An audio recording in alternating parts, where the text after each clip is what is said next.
The topic I want to talk about is treating streaming as a hobby and not a full-time job, or like a grind. I was thinking about this even before this Reddit post came up.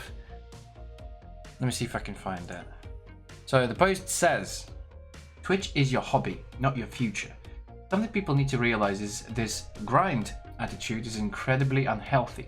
Sure, streaming can be an incredible dream job with an insane amount of money. And of course for the people who make a living off Twitch, it's 100% a legitimate job. But 99.99% of people who stream on any platform will never make enough money to pay for a month of rent, let alone the rest of your expenses. You have a few free hours of after work or school and nothing else to do, have at it. Stream and have fun. If you start making a living, that's awesome and congratulations, but until that moment, you shouldn't be thinking about money or even the amount of viewers. The fact that the current top post at that time, which is encouraging this unhealthy, unrealistic lifestyle, has 659 points and 93% upvoted, shows that this is a widespread issue within Twitch. People in there are saying people who don't support them just don't get it, or if they don't show unconditional support, they really aren't your friends. Quote. No, those other people who do care about you. Not to mention streaming 8 hours a day doesn't make you have any better chances of becoming big than someone who streams 3 hours a week. It's pure luck that you become big. There is no skill involved. If Twitch track is accurate, there are 5.8 million unique streams per month and currently 45,000 partners. Now, there are a lot of partners who can't pay bills with Twitch, but let's assume they all can. That's not 7 of all streamers who are partners. And you know, Alpha Gaming, Harris Heller covered this, Devin Nash covered it. I've watched both of their videos about it, and I completely agree with some of these points. Twitch should always be your hobby until it is not. It's the same thing as, let's say, here's a good example, right? If you watch a lot of movies, you watch a lot of TV shows, you like to write reviews on IMDb, Google, whatever, right? But you turn it into your job of actually watching movies and reviewing stuff, the likelihood of you becoming a film critic is insanely small. I know it's a far-fetched analogy, but this is appropriate for anything, any hobby. Dude, the likelihood of you becoming a NBA player, a top professional golf player, a soccer player, anything like that, it is literally not 1% of people who could do it. It's the same thing for acting, right? Actors. You think about how many actors there are in comparison to how many people there are who want to do it. It is staggering difference. And yes, the top not 0.1% of leaders within any industry get paid an insane amount, whoever you are. If you're in the top 1% of engineering, if you're in the top 1% of being, actors, streamers, influencers, you will get paid an insane amount of money. And this rings true to Twitch streamers. I went in with that complete mindset. I went in with the grind mindset. When I first started streaming Overwatch, I quit my job because I got made redundant. Then I took a month break from work because I had loads of traveling down. This is a couple of years ago. And then I picked up streaming. And because I quit my job, I hated my job. Managed to save up a bit of money for a few months, and then I started streaming, grinding, literally about 8 hours a day, from 3 till about 9-10 p.m. at night, every day, probably with one day off, like a Sunday or something, and then in between that to do other things as well. Did it get me anywhere? No. If you look at Twitch is probably the biggest gaming community in terms of live streaming. You know, taking YouTube and Facebook gaming aside, I mean, Facebook, in comparison, non-existent, right, to Twitch. Potential reach, obviously, much different, but that's something else entirely. In terms of the actual gaming community, and everyone on Twitch is pretty much a gamer. Literally everyone. People want to stream and play games and make a living of it. Sure, I mean, that's... who doesn't want to do that as a dream job and get paid for it and get sponsorships and be on billboards and be in the arena and join the Fragger Zone or become part of the Ape Gang or, I don't know, XQC's community or something. Everyone on Twitch who streams is a gamer, or at least 99% of people are. Those who don't, let's say Dr. K, Devin Nash, a majority of just, well, not a majority, but a lot of Just Chatting streamers. But then again, you know, you'll be surprised. For example, people like, I don't know, let's take Alinity, for example, right? She does Just Chatting, and then she goes into gameplay. Harry Saller does Just Chatting, goes into gameplay. Devin Nash does Just Chatting. So, as a broadcaster slash entertainer slash streamer, whatever you want to perceive yourself in, you need to provide some sort of benefit to your viewers in regards to anything. Then you need to provide a unique selling point, right? Of yourself, of your brand. Let's take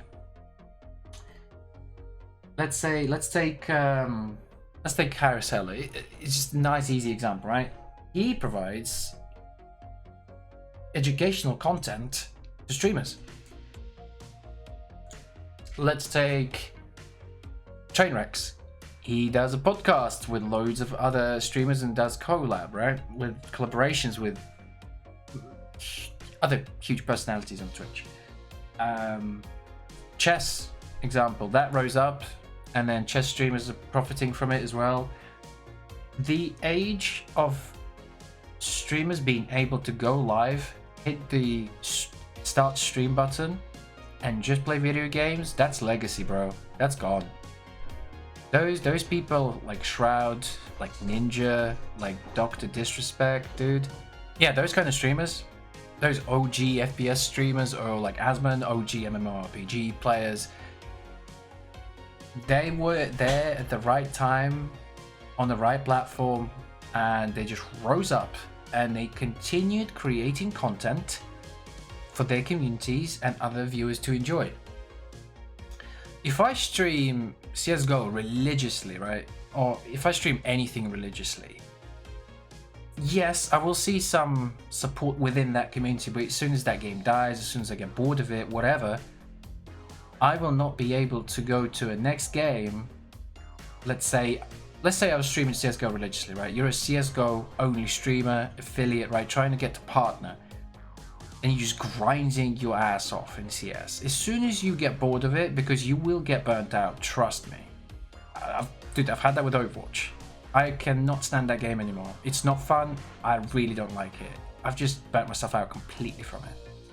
Not even talking about the meta changes and like hero editions and whatever. I still keep up with it, like off, you know, on my own time, but there's no way I'll be able to stream that game and grind it out. And then if I switch to CS from Overwatch or whatever, those people that watch me play Overwatch, they are not interested in me seeing CS, right? That's why I have huge respect for people like CodeCarnage who are able to stream very different games and still maintain their communities. Or even like good examples, XQC, right? You can call him React Danzy or whatever, but his viewership never drops whichever game he's playing. He's got such a solid community built on his personality and his brand. So this grind thing, that's a stupid take. However, there is a however. The part where it says, I want to quote this. Not to mention streaming 8 hours a day doesn't make you have any better chances of becoming big than someone who streams 3 hours a week.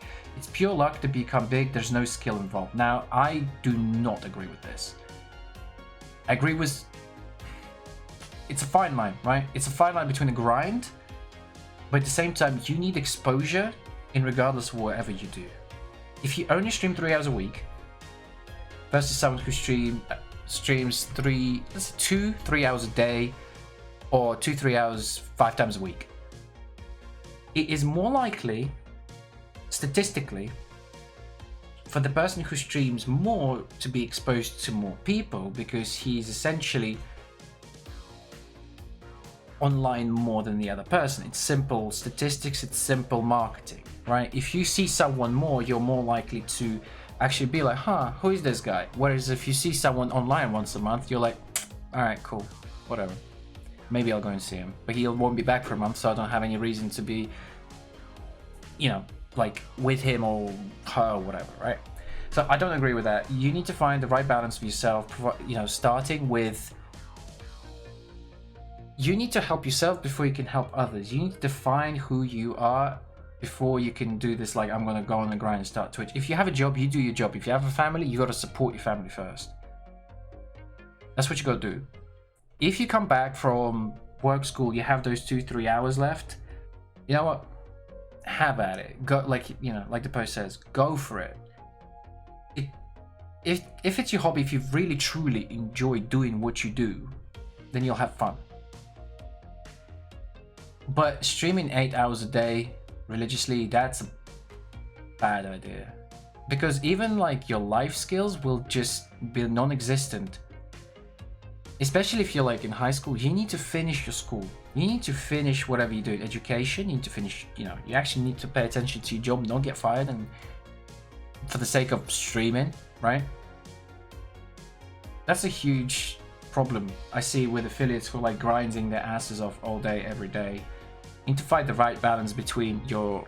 It is almost setting yourself up for success. Another big thing is, on top of it, is, you know, it's kind of relates to the whole grind, you know, 8 hours versus 3 hours, but it's pure luck that you become big. I completely disagree with that statement. There is no skill involved. Again, dude, I couldn't disagree with it more. You need to be an innovator in regards to your content somehow, whether it's production. If you have the same quality of stream as someone on YouTube has, and even that's becoming meta slowly and slowly, in a couple of years, I assure you, top streamers or, you know, people on the rise will have insane production on their streams. Look at Dr. Disrespect, prime example. I smell something burning. Anyway, in regard, it's not pure luck. Yes, there is luck involved, absolutely, sure. Luck, that kind of luck is involved with any job you do. Shit, you could be like, let's give a good example of, you work in marketing, right? Let's say you work in marketing, you work in, oh, I don't know, admin assistant, anything like that. And then you become, through luck, you become friends with the big boss, they like you, they promote you, become a manager, blah, blah, blah, blah, blah. So yes, there is of course luck involved, or even opportunities in regards to luck, but you need to set yourself up for success in regard to that. You need to put the best of yourself forward. You can't rely on luck. It's not about a lottery. That's why lotteries are scam ass. But that tiny, you know, chance of winning is always going to be there. And that is how you should treat luck. You should set yourself up for success. And in all honesty, dude, I love streaming. I love talking to people. I love sharing my experiences with them. Dude, one of my favorite streams to stream is RPG Wednesdays and Sundays, because I get to hang out with you guys, play new games. I'm not grinding, I'm just having fun in whatever game I'm playing. Chatting to you, you tell me if you've played it before, we talk about it, whatever, you know, all that good stuff. And in all honesty, kind of the same goes for, you know, our Fridays and Saturdays Counter-Strike times, because I'm a competitive person. I like having a competitive game to play and enjoy myself. Maybe I should teach Russian gamers to speak English. That would be my unique selling brand. Let me know. But yeah, I mean, you need to find the right balance of Twitch, and there's absolutely no way you can see it as a grind. You need to have fun, be able to interact with your community. Yes, you need to treat it as your hobby until it becomes your job. It's the same thing with any hobby, but at the same time, you need to set yourself up for success. If you really want for this to happen, you need to be forward-thinking, outward about, and you need to be honest with yourselves about your potential you can bring to Twitch, YouTube, whatever platform it is on. If you're on Instagram, dude, yes, it's going to be a grind at one point or another, but at the same time, you need to think of more innovative ways of being discovered, and Twitch is not the best place to be discovered. That's why you need to expand and broaden your content to other platforms such as Twitter, Instagram, shit, OnlyFans if you're into that kind of thing. YouTube is a huge, dude, the amount of Twitch streamers that don't utilize YouTube to its fullest potential is astounding. Good example, if you're a YouTuber, I was following this channel for the last few months. Here's an example. It's called Original Human Gaming. Original Human, I think it's either of the two. He was a Royal Marine Commando who started a YouTube channel during COVID, and he was reacting to Call of Duty Modern Warfare missions, and because obviously he was in the army, so he knows the tactics and strategies in terms of like clearing houses or, you know, gunplay or whatever. So it was interesting, and basically that video popped off like huge. He was getting a few thousand views here and there, but then that particular video got like 1 million, so, you know, propelled him into this freaking stratosphere. Really fun channel, by the way, highly recommend it. But anyway, prime example. So he's been discovered on YouTube, grew his channel over a course of about 3-4 months on YouTube. At that time, when he turned to Twitch to live stream Call of Duty Warzone, I believe he had about let's average, I think 150,000 subscribers on YouTube. Within a week to 10 days, he became a Twitch partner. Do you know why? I'll give chat a chance to guess. Okay, fine. Chat didn't answer. I'll answer it. Don't worry. The reason for him propelling already to Twitch's partnership status is because he already had an audience. He moved over from YouTube to Twitch because he's already been discovered on Twitch. Discovered on YouTube, and moved over to Twitch.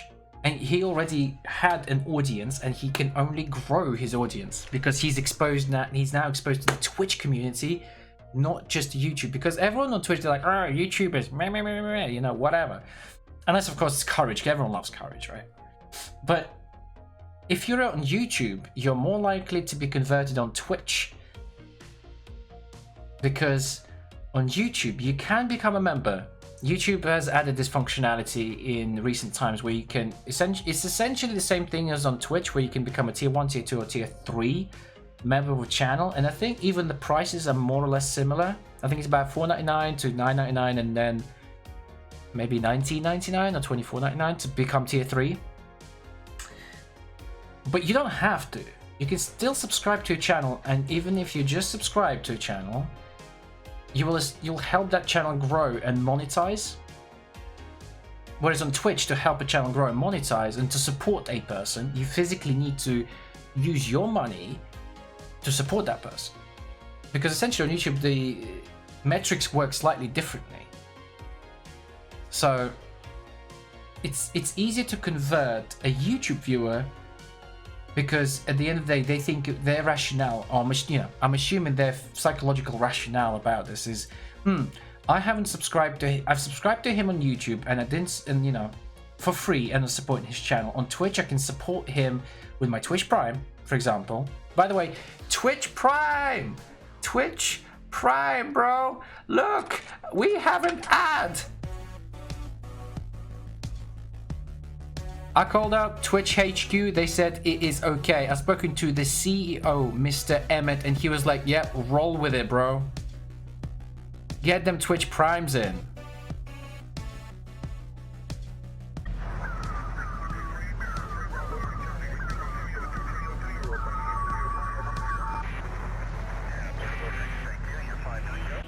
Booyah. That's a headshot. Oh, this week's already turned out to be so good. Get the Twitch Prime. Done. Nice. Let's fucking go. Get with the times, man. Get with the times, man. Triple kill. The Russian Stallion.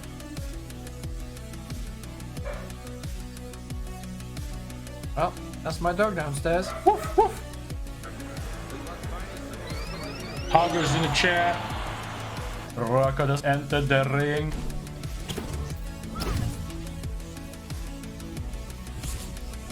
Drop the beat, drop the beat. Clutched it. Boom. Let's go. Where did you shoot me from? No! As always, I want to say, mad respect, one love, thank you all so much for your support. Keep fragging, and peace! Let's go! Yeah, I really like that ad. Yeah, I love that ad as well. I need to update it with new clips, by the way, because there are loads of new clips. Yes, and by the way, if you want a sexy face mask, which we all have to wear in England now, you can get it.